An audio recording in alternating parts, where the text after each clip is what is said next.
네, 영상을 보았는데요. 네, 이번 여름 사역을 위해 특별히 기도하는 이 시간에 오신 여러분을 환영하고 축복합니다. 저희는 매주 금요일마다 다음 세대 교회 학교를 위해서 기도를 하고 있는데요. 특별히 지난주부터 오늘과 다음 주에 이어서 여름 사역을 앞두고 집중해서 기도하고 있습니다. 하나님께서 기도의 시간을 통해 우리의 믿음을 새롭게 하시며 또 일하여 주실 줄 믿습니다.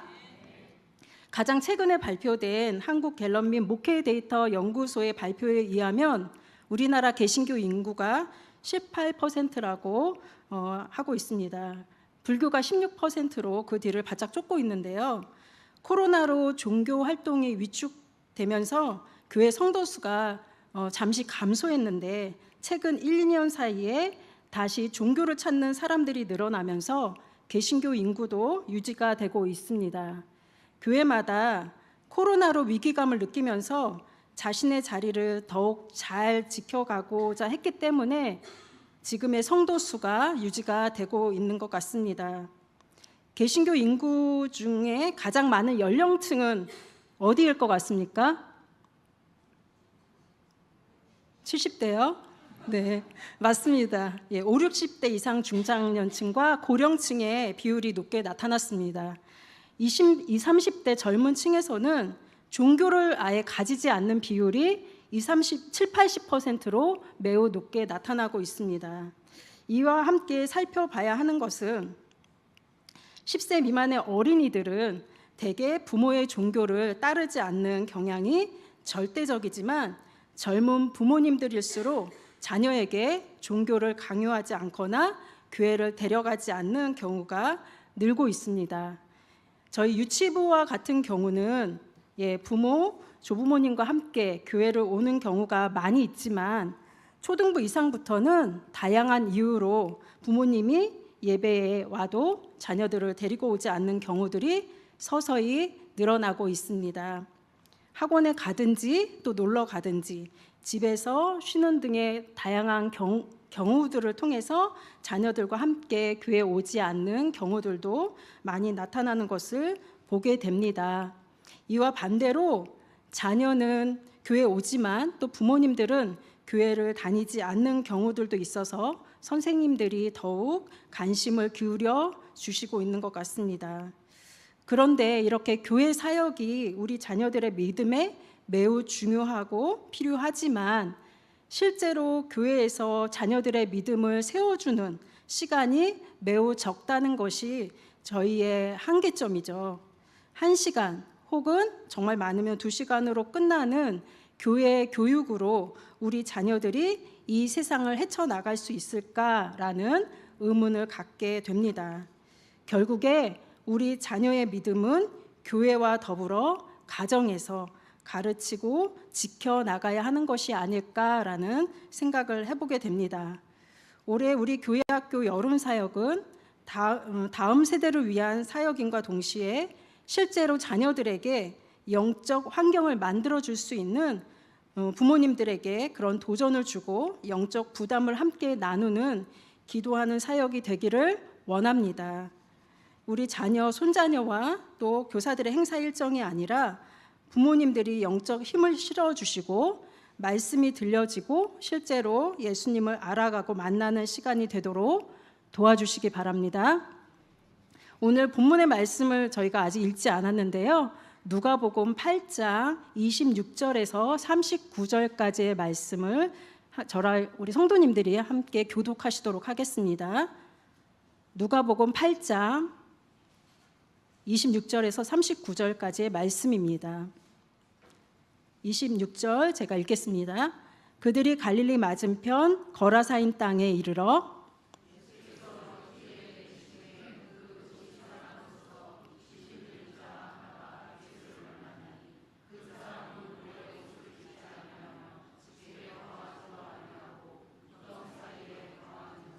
예수를 보고 부르짖으며 그 앞에 엎드려 큰 소리로 불러 이르되 지극히 높으신 하나님의 아들 예수여 당신이 나와 무슨 상관이 있나이까 당신께 구하노니 나를 괴롭게 하지 마옵소서 하니 예수께서 이미 더러운 귀신을 명하사 그 사람에게서 나오라 귀신이 가끔 그 사람을 붙잡음으로 그를 쇠사슬과 고랑에 매어 지켰으되 그 맨 것을 끊고 귀신에게 몰려 광야로 나갔더라. 예수께서 내 이름이 무엇이냐 물으신즉 이르되 군대라 하니 이는 많은 귀신이 들렸음이라.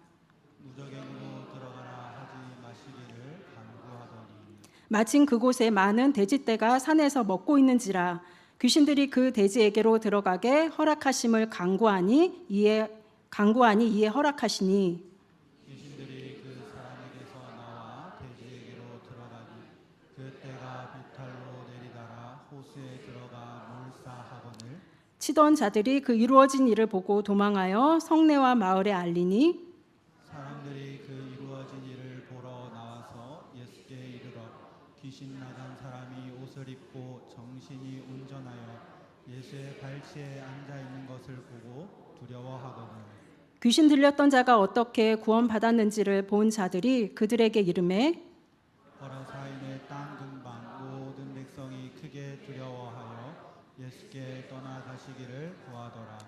예수께서 배에 올라 돌아가실세 귀신 나간 사람이 함께 있기를 구하였으나 예수께서 그를 보내시며 이르시되 집으로 돌아가 하나님이 내게 어떻게 큰 일을 행하셨는지를 말하라 하시니 그가 가서 예수께서 자기에게 어떻게 큰 일을 행하셨는지를 온 성내에 전파하니라. 아멘. 지난주 금요 기도회에 나누었던 말씀이 무엇이었는지를 잠깐 기억하고자 합니다. 바람과 물결을 잔잔하게 하신 예수님에 대한 제자들의 반응과 모습을 살펴보았습니다. 당시 유대인들은 창조주 하나님 외에는 신이 없다고 믿었고 제자들도 유대인으로서 아직은 예수님을 하나님으로 믿지는 못했습니다. 그런 제자들이 하나님만이 하실 수 있는 기적을 목격하고 충격을 받았으며 두려워했죠. 그러면서 그가 누구이기에 바람과 물을 명함에 순종하는가 이렇게 고백을 했습니다. 귀신을 쫓아내고 병을 고치는 능력이 있음을 알았으나 바람과 물을 복종시키는 하나님의 고유한 권능을 가지신 분이라는 것을 알지는 못했습니다. 무서운 폭풍이 갈릴리 바다 위에 불어닥쳤다면 오늘 나누게 될 말씀에서는 귀신들이 일으키는 폭풍이 한 사람 안에 불어닥치는 사건이 나오고 있습니다.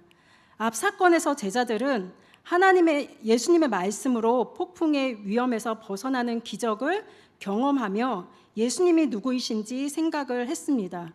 오늘의 사건은 한 사람을 찾아가 모든 결박에서 구원하시고 변화시키시는 예수님의 권능과 의도를 알게 됩니다.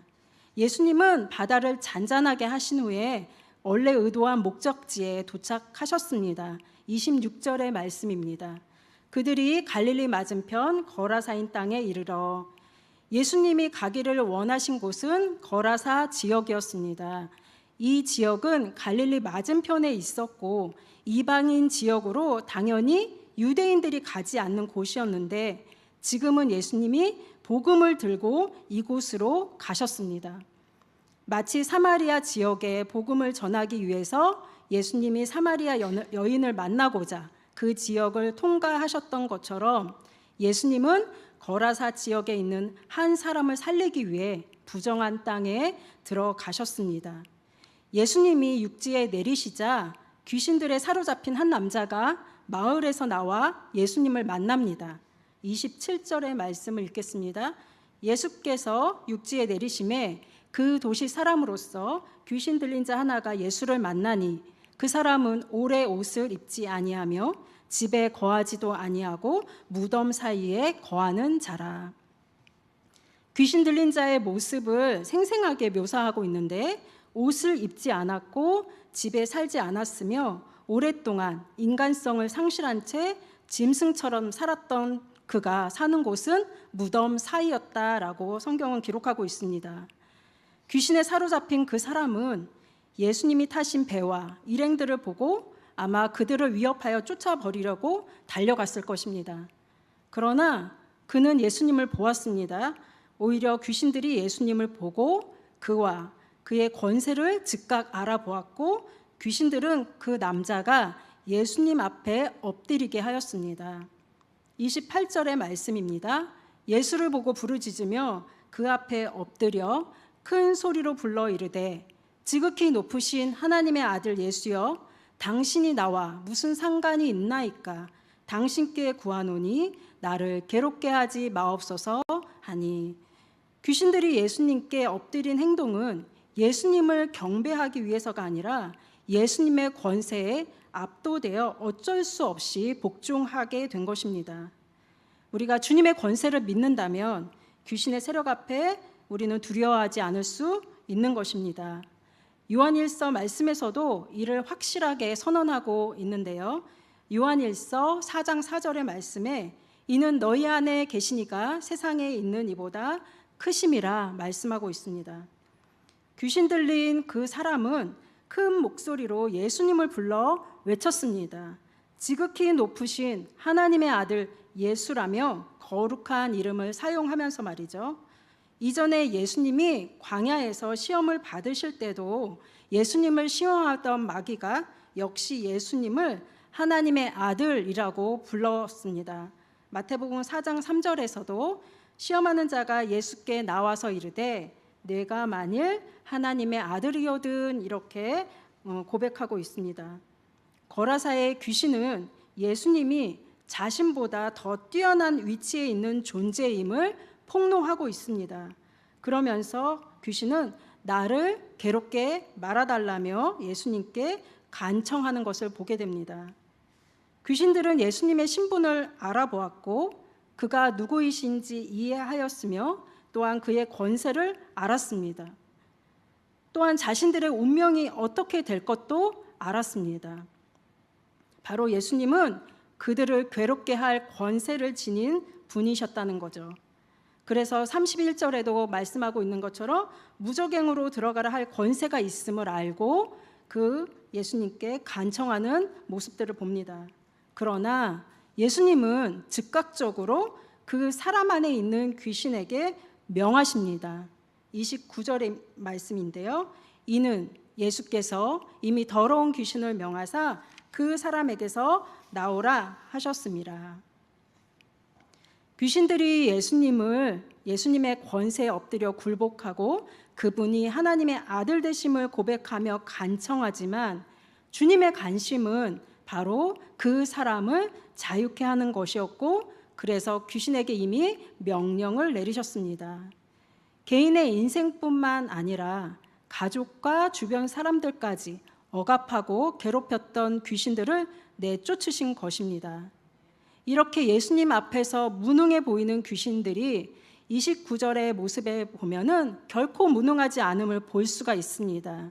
29절 하반절에 보면 귀신이 가끔 이 사람을 붙잡음으로 그를 쇠사슬과 고랑에 매어 지켰으되 그 맨 것을 끊고 귀신에게 몰려 광야로 나갔더라. 그 쇠사슬과 고랑에 매어 살아야 했던 비참한 한 사람과 이 사람을 묶어놓기 위해 채운 쇠사슬을 끊게 할 능력도 가진 이 사단의 귀신들은 그를 광야로 몰아갔을 것입니다. 사단은 피조된 존재이기 때문에 하나님처럼 능력을 지닌 존재는 아니지만 이 세상에 대해 여전히 거대한 힘을 행사하고 있음을 보게 됩니다. 예수님은 30절에서 귀신의 이름을 물으십니다. 30절의 말씀, 예수님께서 내 이름이 무엇이냐 물으신즉 가로되 군대라 하니 이는 많은 귀신이 들렸음이라. 귀신은 자신의 정체를 군대 레기온이라고 밝힙니다. 이 군대 레기온 헬라어는 원래 라틴어 레지오에서 어원을 둔 말인데요. 약 5,000명, 6,000명 정도로 구성된 군대 단위를 말하고 있습니다. 그러니 이 이름은 그 남자를 사로잡고 있는 능력이 매우 강함을 나타내주고 있는 말이죠. 예수님은 개별적인 귀신을 쫓아내신 적이 있지만 이번에는 그들의 전체 군대와 대결을 하시는 것입니다. 많은 귀신이 들린 이 사람은 극히 위험하였습니다. 그러나 예수님은 권세를 가지셨고 이 귀신들의 군대는 그것을 알고 있었습니다. 귀신들은 예수님이 그들의 포로를 해방시키기로 작정하심을 확실히 알았습니다. 그들의 관심은 예수님이 그들을 어디로 추방하실지에 대한 것이었죠. 31절의 말씀에 무적행으로 들어가라 하지 마시기를 귀신들이 강구합니다. 그들은 그들이 가고 싶지 않은 곳이 어딘지 알았습니다. 귀신들은 예수님을 대적할 능력은 전혀 없고 그리고 그에게 자신들이 굴복하게 될 것도 잘 알았습니다. 귀신들은 하나님의 아들이신 예수님과 직접 대면하고 있다는 것을 깨닫자 무적행으로 들어가라 하지 마시기를 계속 강구합니다. 요한계시록 8장 1절에도 언급되어 있는 것처럼 무적행은 사단과 그의 귀신들을 가둘 장소입니다. 그 말 그대로 밑도 끝도 없이 깊은 곳이라는 뜻을 가진 이 무적행은 악한 영들 중에 일부가 심판 날까지 갇혀 있는 곳을 말합니다. 이곳이 얼마만큼의 고통을 주는 곳인지는 정확히 알 수 없지만 매우 고통스러운 곳임에는 틀림이 없습니다. 귀신들은 이 장소에 대해서 분명히 알고 있었고 그곳으로 가고 싶지 않다고 말하고 있는 것입니다. 악한 영들이 최후 심판을 받기 전까지 갇혀 있는 무적행이 이렇게 고통스럽고 두려운 곳이라면 그들이 심판을 받고 영원히 거하게 될 지옥은 얼마나 더 고통스러운 곳이겠는가라는 생각을 할 수 있습니다. 이곳에 사단과 귀신뿐만 아니라 하나님과 그리스도를 믿지 않는 자들도 들어가는 곳이 지옥이라는 것을 우리는 기억해야 할 것입니다. 불신자들은 이 지옥의 고통을 모르기 때문에 지옥에 가면 가게 되는 거지 이렇게 쉽게 말하고 있는 것을 봅니다. 지옥의 실체를 모르고 하나님을 거역하는 자들을 향해 지옥의 실체를 분명히 인식시켜 주면서 그들로 돌이켜 회개하고 하나님의 말씀에 순종해야 하겠습니다. 예수님은 왜 이 귀신들을 멸망시켜 버리거나 아예 먼 곳으로 보내버리는 식으로 간단하게 처리하시지 않을까라는 생각을 할 수 있습니다. 오늘의 말씀과 같은 본문인 마태복음 8장을 보면 귀신들은 자신들의 운명을 알고 있었지만 그들이 그러한 운명에 처해질 시간이 아직은 이르지 않았다라고 항변하고 있습니다. 마태복음 8장 29절 말씀입니다. 이에 그들이 소리질러 이르되 하나님의 아들이여 우리가 당신과 무슨 상관이 있나이까 때가 이르기 전에 우리를 괴롭게 하려고 여기 오셨나이까 하더니 예수님은 귀신 들려 파괴된 많은 사람들을 치료하셨지만 귀신들을 파멸하시지는 않았습니다. 이 상황에서도 오늘 말씀 상황에서도 예수님은 그 귀신들이 2,000마리나 되는 돼지떼들을 몰살시키는 엄청난 행위를 통해 파괴적인 힘과 그의 의도만 보여주려고 하셨을 뿐입니다. 예수님은 왜 세상에 있는 모든 악을 중단시키지 않으시는가? 우리는 의문을 갖게 됩니다. 또 질문을 하게 됩니다. 사단은 최종적인 권위를 전혀 갖고 있지는 않지만 이 세상의 신으로 활동하도록 허락된 짧은 시간에 하나님이 허락하시는 것에 한해 무엇이든 할 수가 있습니다. 예수님은 그들을 추방해 버리실 수 있었지만 마지막 심판의 때가 아직 이르지 않았기 때문에 그렇게 하시지 않았다라고 말씀하고 있습니다. 그러나 그때는 반드시 올 것을 우리는 알고 있습니다. 요한계시록 20장 10절의 말씀에 사단과 그의 모든 악에 대한 예수님의 미래의 승리를 이렇게 묘사하고 있습니다. 또 그들을 미혹하는 마귀가 불과 유황못에 던져지니 거기는 그 짐승과 거짓 선지자도 있어 세세토록 밤낮 괴로움을 받으리라. 아멘. 예수님은 군대 귀신들의 요청대로 귀신들이 돼지에게로 들어가기를 허락하십니다. 32절의 말씀입니다. 마침 거기에 많은 돼지떼가 산에서 먹고 있는지라 귀신들이 그 돼지에게로 들어가게 허락하심을 간구하니 이에 허락하시니. 마가복음은 많은 돼지떼가 약 2,000마리였다라고 보고하고 있습니다. 귀신들이 예수께 돼지에게로 들어가게 해달라고 강구한 이유는 무엇일까요? 귀신들은 파괴적인 의도를 품고 있습니다. 그러므로 쫓겨가거나 무적행으로 떨어지게 된다는 것은 아무도 괴롭힐 수 없게 된다는 것을 의미합니다. 그래서 그들은 기생할 수 있는 다른 사람을 찾을 수 있도록 도시로 보내지기를 원했을 것입니다. 하지만 분명히 예수님이 그것을 허락하시지 않을 줄 알았죠. 그러나 많은 짐승떼가 언덕 위에 있었고 거기로 들어가기를 요청하였습니다. 하나님의 율법에 의하면 돼지들은 부정한 짐승이었기 때문에 이 더러운 귀신이 거할 수 있는 적절한 장소였습니다. 예수님이 귀신들이 돼지떼에게로 들어가기를 허락하시자 귀신들은 돼지에게로 들어갔고 돼지떼들은 모두 몰살하고 말았습니다. 33절의 말씀을 읽겠습니다. 귀신들이 그 사람에게서 나와 돼지에게로 들어가니 그 떼가 비탈로 내리달아 호수에 들어가 몰사하거늘.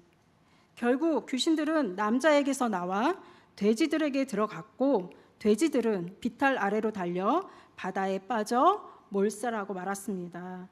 결국 귀신들은 무적행을 피하려고 돼지떼를 택했지만 예수님은 그들의 파멸적인 속성을 그대로 두심으로 인해 무적행의 심판 속으로 그들이 들어가는 것을 허락하십니다.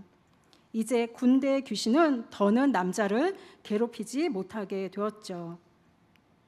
귀신 들린 사람은 그 개인뿐만 아니라 가족과 이웃에게도 큰 고통이었을 것이고 지금 귀신에게서 노임받은 이 사건은 아마 주변 사람들에게도 매우 큰 기쁨이 아닐 수 없었습니다. 그러나 이 기적은 조금 다른 국면으로 흘러갑니다. 몰사한 돼지떼를 치던 자들은 자신들이 목격한 광경이 너무도 놀랍고 충격적이었습니다. 그들은 이 엄청난 일에 책임을 지게 될 것을 두려워하며 충격과 염려 속에서 도망하여 성내와 마을에 가서 모두 말하게 됩니다. 그리고 그 소식을 들은 사람들은 그 장면을 직접 보아야 했을 것이기 때문에 예수님과 제자들, 이제 귀신의 속박에서 자유롭게 된 자들을 보기 위해 무리가 몰려들었습니다.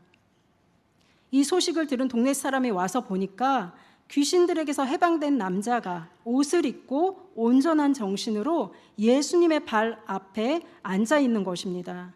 35절의 말씀을 읽겠습니다.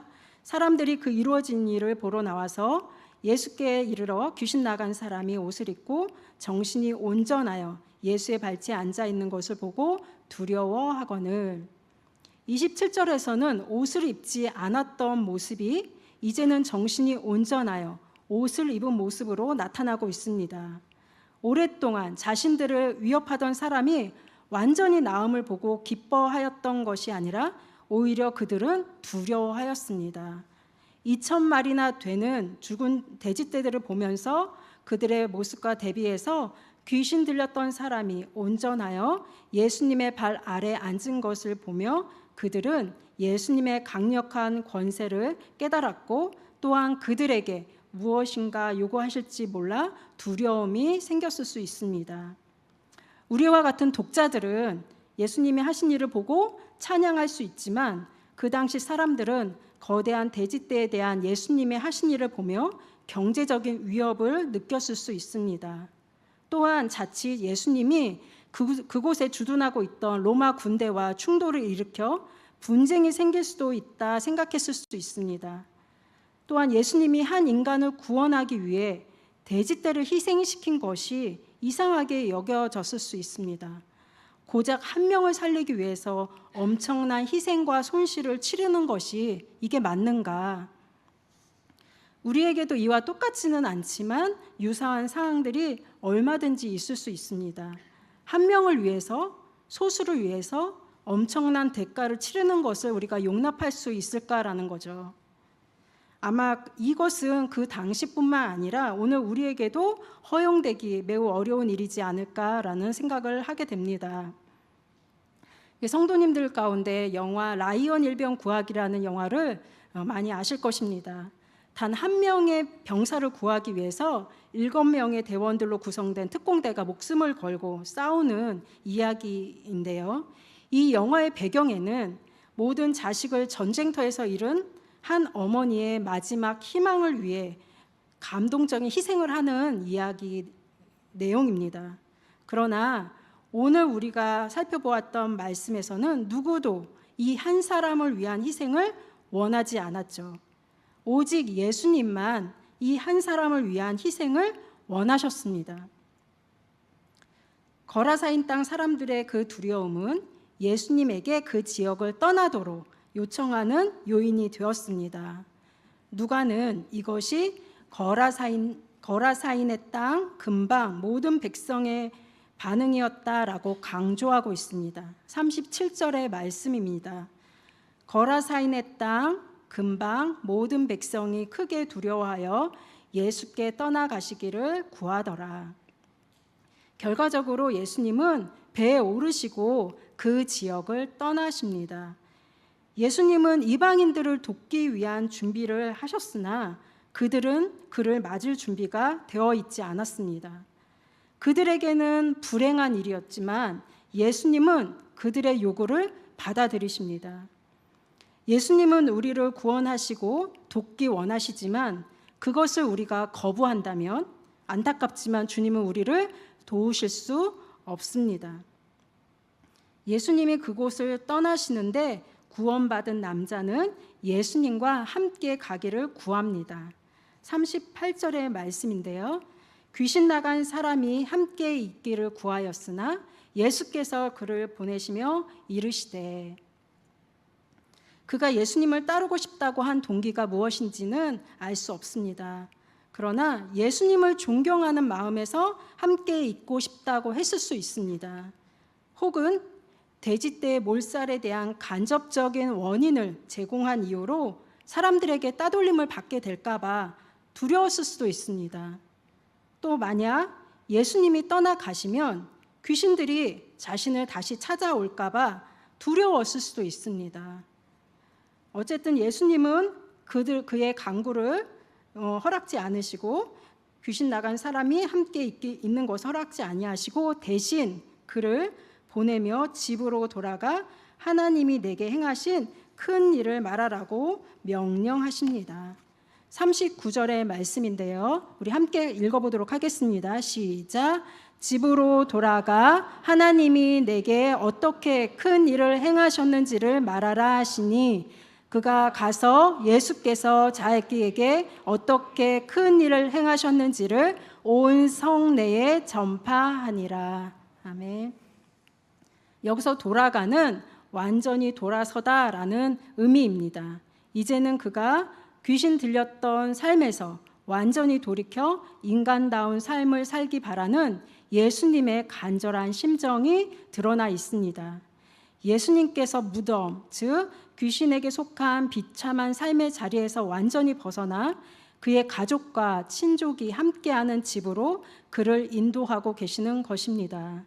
내게 어떻게 큰 일을 행하셨는지를 말하라. 너는 예수님 하나님께서 내게 행하신 것만큼의 것을 처음부터 끝까지 전하라 라는 것입니다. 예수님은 자기를 나타내지 말기를 명하신 유대 땅과는 달리 이곳 이방 땅에서는 드러내기를 꺼려하지 않으심을 봅니다. 유대 땅과 달리 예수님이 능력자로 알려져도 정치적 메시아로 세워질 염려가 없는 곳이었기 때문일 것입니다. 예수님은 이 사람이 그 이전 상태를 기억하고 있는 사람들에게 증인의 역할을 효과적으로 할 수 있을 것이며 기적적인 치유를 입증할 수 있다는 것을 잘 아셨습니다. 그를 통해 예수님의 사역이 이방인 지역으로 확대되는 것입니다. 예수님은 그 지역에 머무르시지 않을 것이지만 증인을 남겨두고 떠나셨습니다. 이 사람이 예수님이 자기에게 어떻게 큰 일을 하셨는지 온 성 안에다 전파할 것이기 때문입니다. 이방인들은 예수님을 그들에게서 떠나게 할 수는 있었지만 그의 메시지나 또 귀신에게서 해방된 이 사람에 의한 부인할 수 없는 기적의 증거마저는 지워버릴 수 없었습니다.